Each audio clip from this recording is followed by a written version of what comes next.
пред неколку години ја објавив оваа книга Античко-македонското наследство во денешната македонска нација, која е објавена и на англиски, и во која направи споредба со повеќе десетици античко-македонски обичаи, запишани од античко-македонските хроничари, историчари и така натаму, што запишувале, и ги споредив со обичаите запишани од нашите преродбеници од 19 и почетокот на 20 век.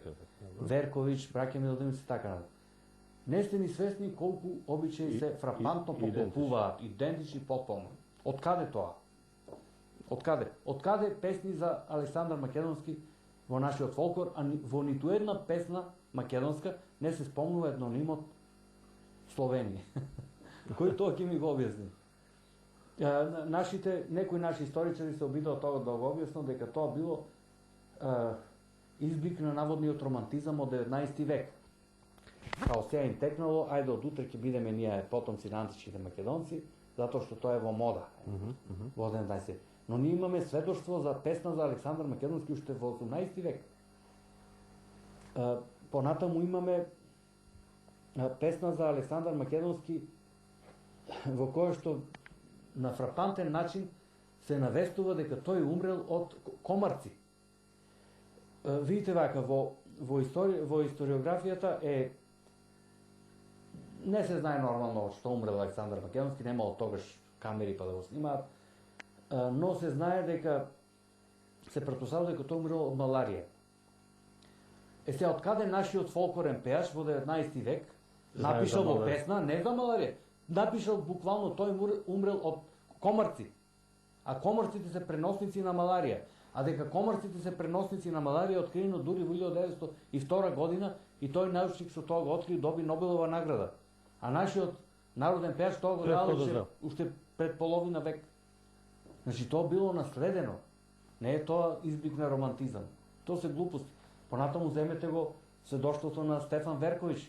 Тој вели во Егејска Македонија коленото Поливаковци, тоа е цело племе, кој ги населува неколку села и градови. Тие вика се декларираат како потомци на античките македонци. Зошто тие се декларираат така? Во време кога действуваат жестоко грчката и бугарската па и српската пропаганда. А тие сето тоа го игнорираат и се декларираат. Значи, дајте еднаш да се освестиме и да кажеме што оваа нација македонска има од античките македонци наследено.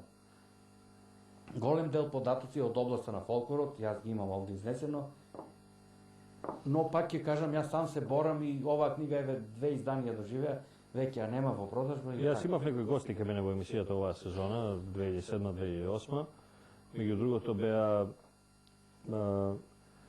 академик Бошевски и професор Тентов, луѓето што го преведуваат Каменот од Розета, следниот текст, не преведениот, практично, не дешифрираниот, каде што тврдат дека не само слоговите, не само буквите што се еднакви, оние сродните букви К, Қ, Ч, Ш, В, Ф и така натаму, туку и цели граматички форми, со ова на што ни се смеат, нели, србите, хрватите во југословенско време ни се смеат што ние јазикот, они го свој татата, матата, вика дека ова што членуваме.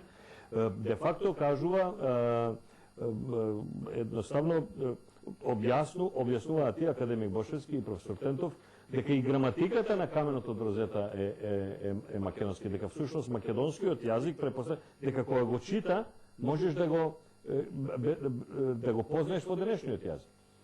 Светлост, зе, види, гледа, оди, кажа, нарача и така натаму и така натаму. Сето тоа постои. Ако постои јазикот кој ние сме го збореле, односно кој го збореле нашите предци, како сега тоа одеднаш сме Словени, па јазикот на словените дошол од зад Карпатите, од зад Дунав, не знам што. Јас сум запознат со нивното истражување и им давам целосна поддршка. Затоа што тие се научници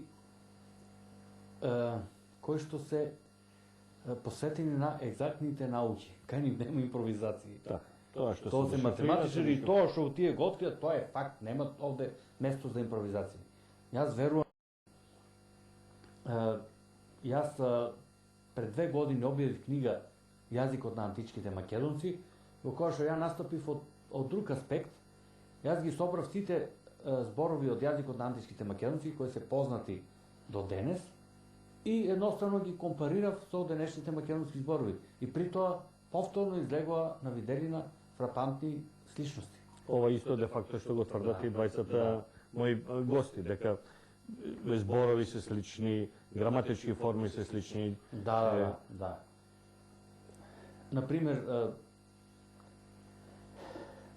именката води, античките македонци ја изговарале како води, иако пак овде прекратко е времето, но само накратко ќе спомнам дека античко-македонските зборови стигнале преку нивната старогрчка транскрипција.